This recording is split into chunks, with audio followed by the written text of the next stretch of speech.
Muy buenos días de nuevo a todos. Una vez más, bienvenidos a nuestro encuentro de los jueves, a nuestras clases de filosofía de espiritualidad práctica de la Escuela Yelva. Bienvenidos a este encuentro con la salud y la felicidad, a este encuentro con el entendimiento y la elevación de la conciencia, a este encuentro con la familia y la amistad. Vamos a saludar y en breve desarrollaremos el tema que he querido compartir con ustedes el día de hoy. Chin. En unión con todos los maestros del pasado, del presente y de siempre, damos inicio a nuestra clase de filosofía de espiritualidad práctica de la Escuela Yelva en la mañana de hoy. En unión con ellos, saludamos. Pian. Bien, hoy he querido invitar a la diabetes. Hoy quiero hablar sobre la diabetes. La diabetes es una enfermedad crónica que se caracteriza por la dificultad de un organismo en convertir los alimentos en azúcar, o mejor dicho, es un trastorno del metabolismo del azúcar. De hecho, la diabetes no es una enfermedad, sino un grupo de enfermedades.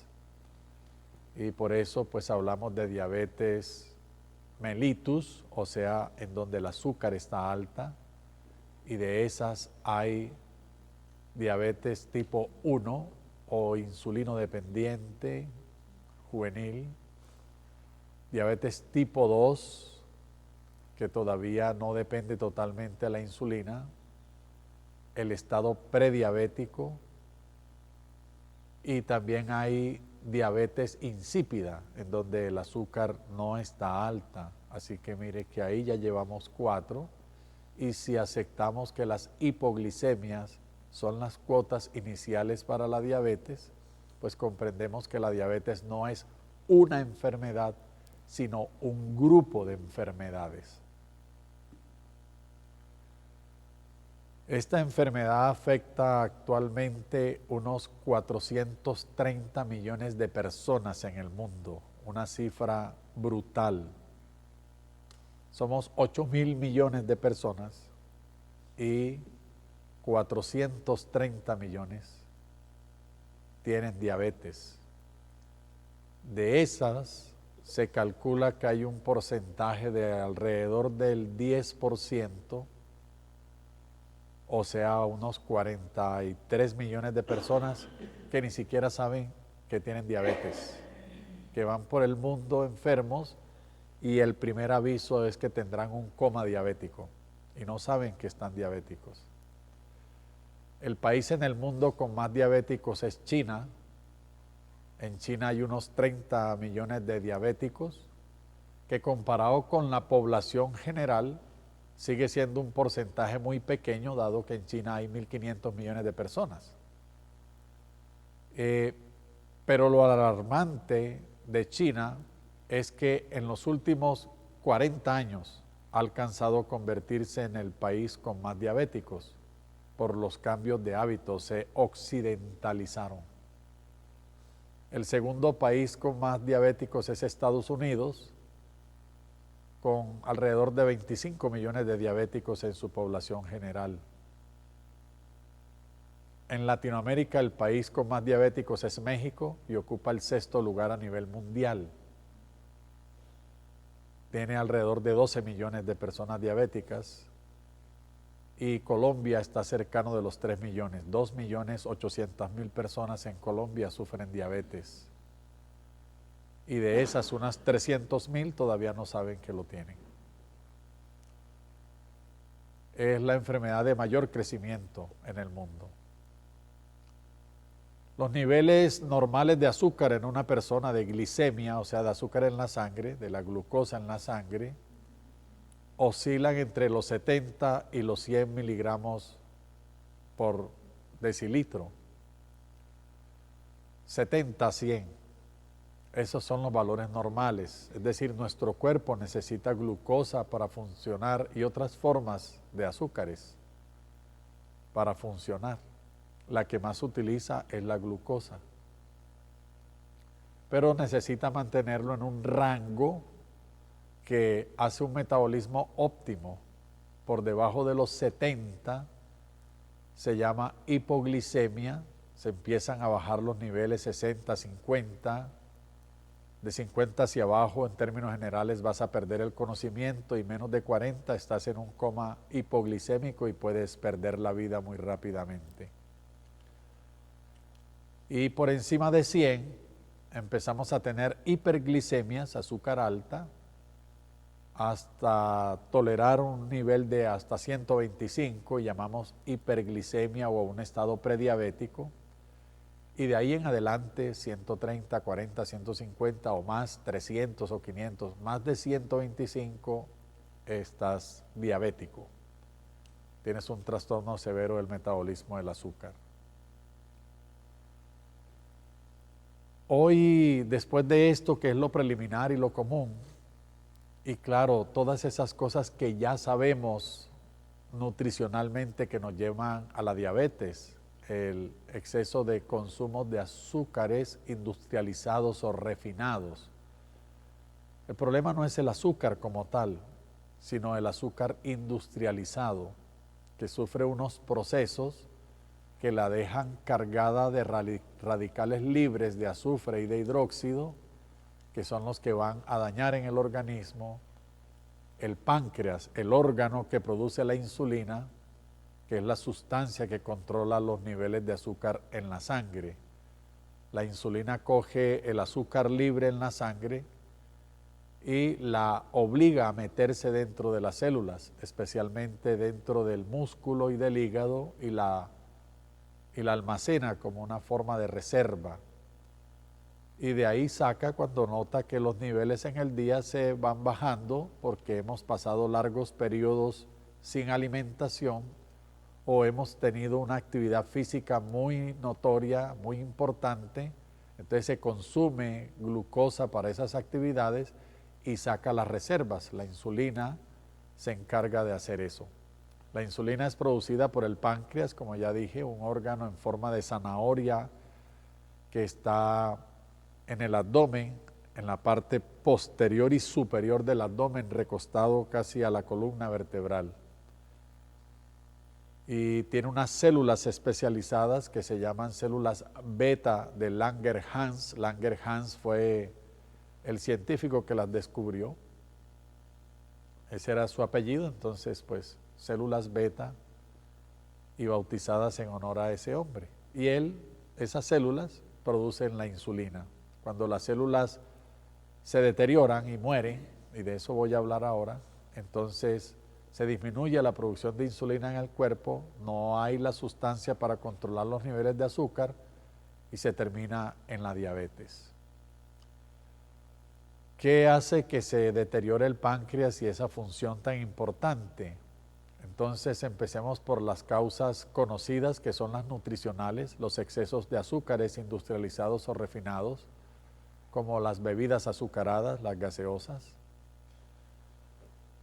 todo eso de confitería y caramelos y chocolatinas de todo tipo, que en realidad es azúcar con sabor a chocolate, no está hecho realmente de cacao o de chocolate, sino de una enorme cantidad de azúcar con sabor a chocolate. Los excesos de postres y bizcochería, pastelería, donde se agregan estos azúcares de tipo industrial. Entonces esa carga hace inicialmente que el cuerpo tenga que hacer un uso excesivo de la insulina, que se produce en cantidades no limitadas, sino suficientes para un organismo que se mantiene dentro de la salud.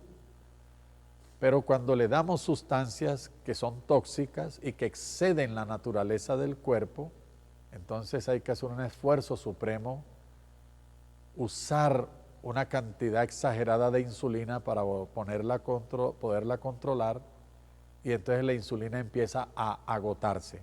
Primero, en esa descarga excesiva de insulina, se quema el azúcar y se entra en una hipoglicemia. Se llaman hipoglicemias reactivas, porque ocurren como una reacción del cuerpo ante la cantidad excesiva de azúcar que la persona está ingiriendo.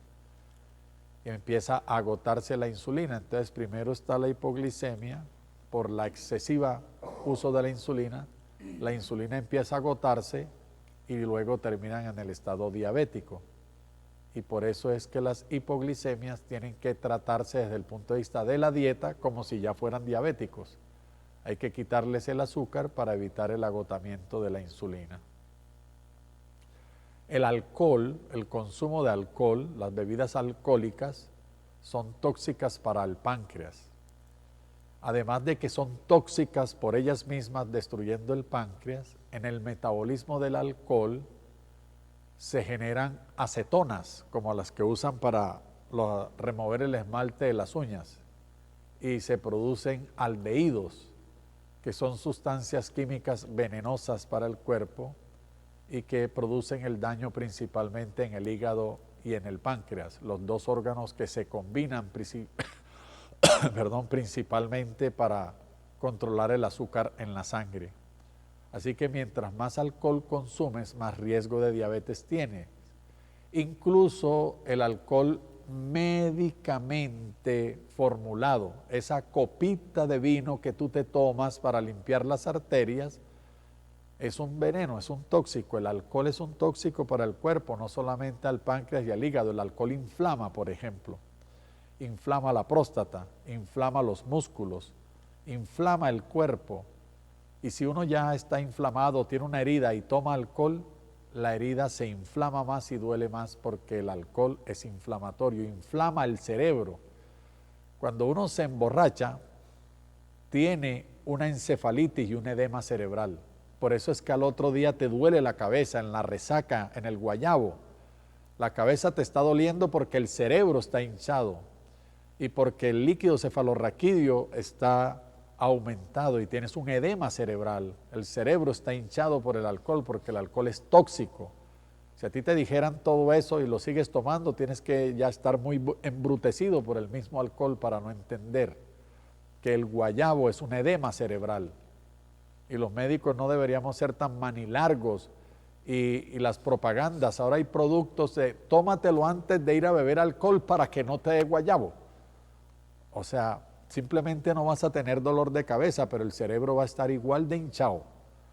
Y con el agravante de que no te das cuenta que está hinchado porque no sientes el dolor de cabeza, así que te vas a morir. Y después de muchos edemas cerebrales, de muchos guayabos, pues tiene que ser normal que tengas el cerebro atrofiado, que tengas Alzheimer, que te dé una demencia senil, que tengas encefalitis, porque lo has ido destruyendo de edema cerebral en edema cerebral. Bueno, pero el tema es la diabetes. Entonces, todas esas entre las causas alimenticias. Tenemos que hablar también de los lácteos de origen animal. En el procesamiento de los lácteos de origen animal, con todas las sustancias que se le agregan, terminan produciendo un aumento del azúcar en la sangre, tanto como el azúcar misma. Además, por la lactosa proveniente de la leche, que son niveles altos para el organismo. Pero ahora yo quiero decir las cosas que nadie les dice, como esta que acabé de decir del alcohol y el edema cerebral. Hay unos minerales en el cuerpo que son fundamentales para el metabolismo del azúcar. El principal de todos es el cromo. Son minerales trazas, la gente conoce como minerales el hierro para la anemia y el calcio para los huesos. Pero hay unos minerales trazas que se conocen como oligoelementos, porque las sustancias que se necesitan para el metabolismo son mínimas, pero se necesitan. Y uno de ellos es el cromo. El cromo es el factor de tolerancia a la glucosa. El cromo es un cofactor, un acelerante para la insulina poder metabolizar el azúcar que está liberada en la sangre. A veces tenemos niveles perfectos de insulina y aparece la famosa resistencia a la insulina, que es que teniendo insulina normal no eres capaz de metabolizar el azúcar. No hay ninguna resistencia a la insulina, lo que hay es una deficiencia de cromo. ¿Y por qué se agota el cromo? primero porque tienes alimentación caprichosa y no consumes los alimentos ricos en cromo. El más rico en cromo es el brócoli. Y después están los frutos secos y los cereales integrales. No tienes cromo y también lo has bloqueado, por ejemplo, con el exceso de cafeína. Cuando tomas más de 2 tintos o cafés en el día, empiezas a bloquear el cromo paulatinamente. Y los grandes consumidores de café en el día, muchos tintos en el día, terminan con el cromo perdido y luego van a tener problemas de azúcar en la sangre. También el zinc, el níquel y el cobalto, esos 3 minerales se combinan para controlar el eje hipotálamo, hipófisis, páncreas. Porque no basta con tener un páncreas sano. El páncreas recibe órdenes de la hipófisis, la glándula madre en el cerebro, que es la que le dice cuándo y cuánta insulina producir, con hormonas estimulantes para el páncreas. Pero la hipófisis recibe desde el hipotálamo, una parte del cerebro, la orden para que le diga al páncreas. ¿Por qué? Porque el hipotálamo es sensible a las emociones. Y ahí es donde se va a poner este dulce a mordisco. La diabetes realmente es una enfermedad del afecto. Ahí lo voy a dejar planteado mientras termino esto del zinc, níquel, cobalto. Entonces estos 3 minerales se combinan para regular ese eje hipotálamo, hipófisis, páncreas, que es un eje de información, un eje de mensajería, que la una le dice a la otra, vaya y me le dice, o sea, manda un recado al páncreas que haga esto. De nuevo, los frijoles, los frutos secos, los cereales integrales y el brócoli son ricos en estos minerales traza. Y desde que los consumamos habitualmente no vamos a tener problemas con ellos. Pero si no nos gustan las verduras, no nos gustan los cereales integrales, no nos gustan los frutos secos o ni sabemos que existen, entonces vamos a tener deficiencias y vamos a terminar en una diabetes. Esto significa que los estados prediabéticos o las diabetes leves o moderadas que apenas comienzan o que son de poco tiempo de evolución, con los cambios de la alimentación es suficiente para curarse. Volvemos a tener los niveles normales de cromo, los niveles normales de zinc, níquel y cobalto, y la diabetes desaparece. La insulina vuelve a su normalidad y el metabolismo a la normalidad.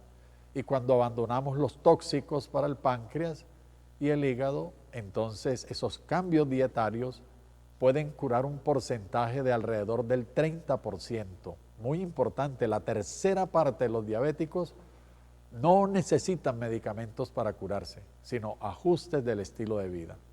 El ejercicio es fundamental también para el metabolismo del azúcar. Pero estaba diciendo que la diabetes es una enfermedad del afecto. No debería ser tratada por el endocrinólogo, sino por el afectólogo. Un saludo allá para Superafecto, para nuestro amigo el doctor Carlos Montoya, Superafecto. O debería ser tratada por los psicólogos si los psicólogos fueran sanos, o sea, tuvieran sus afectos sanos. Es una enfermedad del afecto. ¿Qué clase de afecto? El diabético percibe que en su vida ha hecho falta y sigue haciendo falta dulzura. Es decir, que no lo tratan con ternura, que no son dulces con él, no son cariñosos, no son afectuosos. Por eso vemos que la mayoría de los diabéticos se comportan de manera huraña y les molesta que los consientan, porque como les ha hecho falta el consentimiento, cuando alguien los viene a consentir, se acuerdan de todos los que debieron consentirlo que no los consentieron. La mamá, el papá, la abuelita, que fueron secos con él. Tiene un resentimiento y los que él catalogaba como las principales fuentes y primeras fuentes de ese afecto, de ese cariño, de esa ternura, no estuvieron presentes, entonces se molesta con el nuevo que viene a consentirlo. Pero no está molesto con él, sino con su historia, con los que antes no hicieron eso. Y entonces es una especie como de desquite o de rechazo, y por eso se comportan de manera huraña. Pero hay que insistir, porque eso es lo que necesitan. Necesitan el abrazo, las palabras tiernas, necesitan los besitos, necesitan que los consientan, necesitan afecto, necesitan dulce en su vida, pero ese dulce emocional. Como no perciben el dulce en su vida, el cariño, la ternura, se ponen a producir el dulce adentro y por eso terminan diabéticos. La mente está pidiendo que sean con el dulce, pero lo interpreta como una función del cuerpo, entonces desplaza en el cuerpo la producción de dulce y eleva el azúcar. El hipoglicémico es la señal de que él se está dando cuenta que en su vida no hay dulzura, que está escasito el afecto y por eso se le baja el azúcar, porque está escasa en su vida esa ternura. Y con esos síntomas le empieza a reclamar, por eso es tan frecuente en los adolescentes, sobre todo en las adolescentes, empieza a reclamar con el mareíto, con la frialdad, con la hipoglicemia, con esos síntomas empieza a reclamar atención. Cuando la ven enferma, entonces todo el mundo viene y la acaricia, todo el mundo le hace cariñitos, todo el mundo la consiente, le presta atención y apenas se pone bien, nadie la vuelve a mirar. Entonces otra vez escasea y sigue en la hipoglicemia tras hipoglicemia hasta que termina en diabetes. Se afirma en la mente esa percepción de que no hay dulzura en mi vida, que es la causa real de la diabetes. La diabetes, escúchenme, es una enfermedad del afecto y por eso para poder curar al paciente diabético no basta con el apoyo en el cuerpo y los medicamentos, sino que hay que hacer tratamiento también a la parte mental emocional y sanarle ese trauma mental emocional de la carencia afectiva. Ahí pueden estar sospechando como una de las razones por las que la diabetes ha aumentado tanto en el mundo es porque la carencia afectiva se siembra desde la niñez, en los hogares desintegrados, padres separados, niños abandonados en los colegios.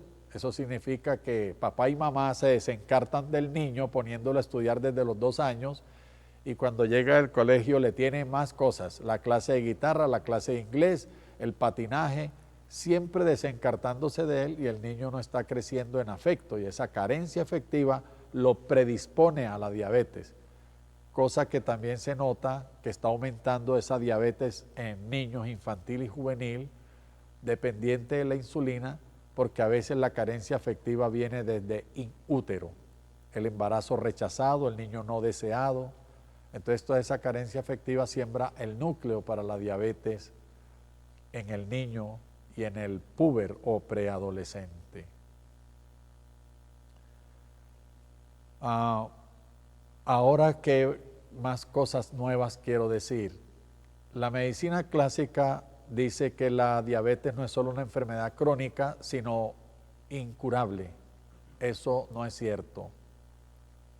Todas las diabetes pueden curarse. Ya dije cómo la tercera parte, un 30% de los que comienzan de menos de 1 o 2 años y que no están en un estado grave, con la solo ajuste del estilo de vida, pueden curarse. El otro 70% requiere la intervención de un terapeuta, pero para curarlo, no para dejarlo encasillado en a usted le toca esta pepa de por vida y cuando no le sirva le ponemos insulina y cuando no le sirva va para insuficiencia renal porque va a perder los riñones, le vamos a mochar las piernas, usted va a quedar ciego, le van a dar infartos silenciosos y prepárese para eso. Pues no, todos pueden curarse. Hay técnicas energéticas, hay técnicas de ayunos terapéuticos, hay técnicas de renacimiento, hay técnicas de respiración consciente, hay técnicas de constelaciones familiares y de terapias transgeneracionales, hay montones de técnicas que pueden curar a los pacientes. Los pacientes diabéticos a veces son intratables, es decir, que no se dejan hacer el tratamiento o no hacen caso, hacen lo que les da la gana, no lo que se les dice, y se convierten en intratables, pero no son incurables. Todos pueden curarse, todos. Ahora hay que considerar que si llevas 20 años o 30 años de diabético y ya estás en insuficiencia renal, ya no eres solo un diabético, ya tienes complicaciones, o ya perdiste una pierna, o ya quedaste ciego, o ya has tenido un infarto o una ACV y tienes un daño vascular severo, va a costar mucho más trabajo, más tiempo, pero todavía puedes curarte. Lo que pasa es que vas a necesitar un tratamiento 1 año, 2 años y no tratamientos cortos de menos de un mes, como se puede hacer si no has llegado a las complicaciones.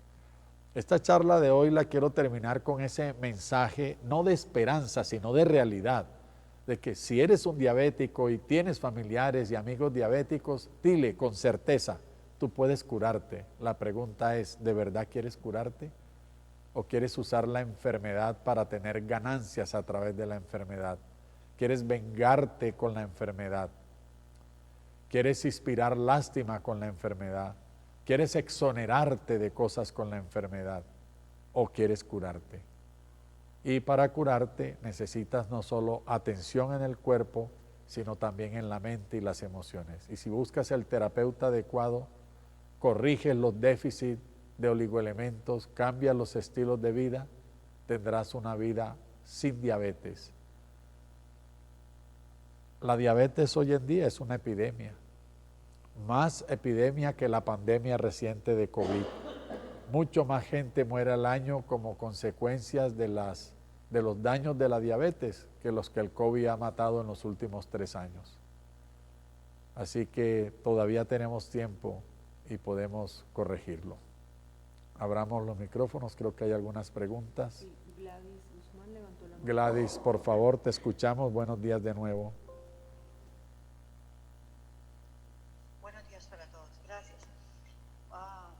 Maestro, ¿podría hablarnos un poquitín al menos de este tipo de comida que nos ofrece tanto el mercado libre de azúcar, por favor? Que creemos todos que ser libre de azúcar pues puede servirnos. ¿Qué nos puede decir acerca de eso, por favor? Que hay unas que son verdad y buenas y otras que aunque no tienen azúcar, tienen otra serie de aditivos, colorantes y sustancias añadidas, manipulación genética, que terminan produciéndonos enfermedades peores que la diabetes. La industria de alimentos procesados, desde que sea procesado, es un riesgo para la salud. Todos los alimentos procesados, los embutidos y carnes frías,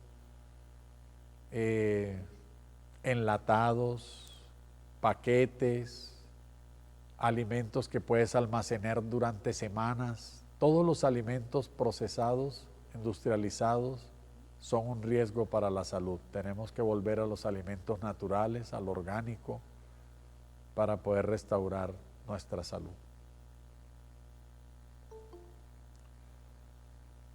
Bueno, vamos entonces a despedirnos.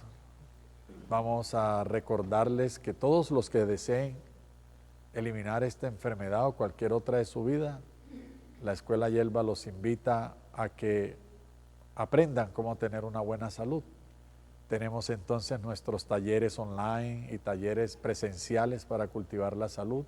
Pueden mirar la oferta que tenemos en nuestra página web www.escuelayelva.com o estar atento a las publicaciones que hacemos en nuestro canal de YouTube o en las redes como Instagram, Facebook, anunciando nuestros talleres. Por ahora los invito a la terapia del té, que es una herramienta genial para este tipo de casos y que solo necesita 2 días de la vida de ustedes y las ganas. Invitarlos entonces a que se adhieran. Nuestros amigos en México que nos esperen en abril, y también queremos invitarlos al taller de salud visual natural 1, 2 y 3 de mayo. Gracias por la acogida a ese taller. Recuerde que el cupo es solo para 30 personas y en este momento hay solo 10 u 11 cupos disponibles. Así que no lo dejen para última hora y además para aprovechar los precios de introducción. 1, 2 y 3 tendremos a la terapeuta Vilma Castañeto, que viene desde Bariloche, Argentina, y combinará su sapiencia con la de la Escuela Yelva para recuperar nuestra vista, abandonar los defectos visuales y abandonar las gafas. Vamos a despedirnos. Chin. En unión con todos los maestros del pasado, del presente y de siempre, damos las gracias y por finalizada nuestra clase de Filosofía de Espiritualidad Práctica de la Escuela Yelva en la mañana de hoy. En unión con ellos, saludamos. Bien. Lindo día a todos, que lo disfruten. Chao, chao. Practiquen. Los esperamos en la Escuela Yelva.